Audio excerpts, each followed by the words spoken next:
Here we go. Step number 1 in making a moral decision. Pray. Do not pray for the answer. Now, there's nothing wrong with saying, Lord, what car should I buy? Lord, what job should I take? Lord, what woman should I marry? Unless you're a woman, and that's a very wrong prayer. Lord, please help me make the right decision. That's okay, but God has provided a means for you to make the decision yourself. If you're praying for God's will for your life, what do I do? How should I act? And you just want God to somehow drop a fleece for you or to give you a sign, it is going to result in nothing but trouble. Let's use the issue of marriage.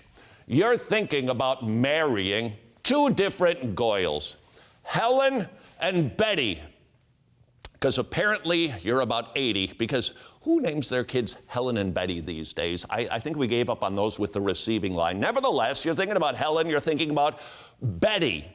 Then you walk into the bank and the teller has a sign and her name is Helen. That's it.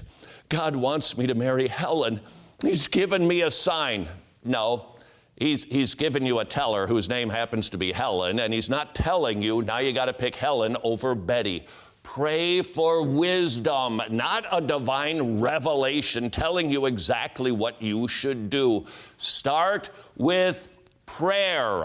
Number 2, read God's manual for life. If all decisions are moral decisions, I'm not talking about, do I pick A, B, C, or D on my multiple choice test in school? But you're making a moral decision. The Bible will lead you, not mystically. The information that is inside of it will help you make the right moral decision. So read the book. What exactly should you look for if you're considering buying a car? Well, there's no verses in there about buying a car because, the book is 2,000 years old and Henry Ford hadn't come along quite yet. But you can read about stewardship and finances, transportation if you'd like to, the lifestyles of the rich, the famous, the poor. That is gleaning wisdom. Let's say it's marriage.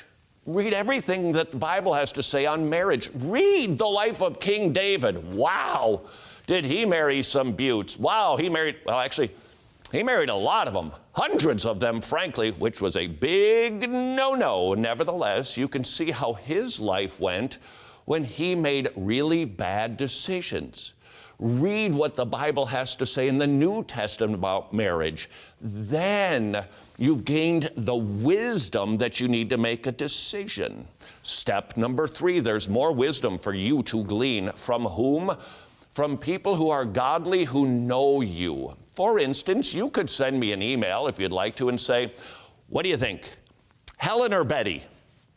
And I could perhaps offer some sort of nugget here or there, but that's nothing close to somebody that you know, family, church, elders, who can start to pepper you with questions. Hey, did you think about this? What about that? Why are you thinking like that? There is wisdom to be gleaned from godly people. That is step number 3. Making professional videos is neither inexpensive nor easy, which is why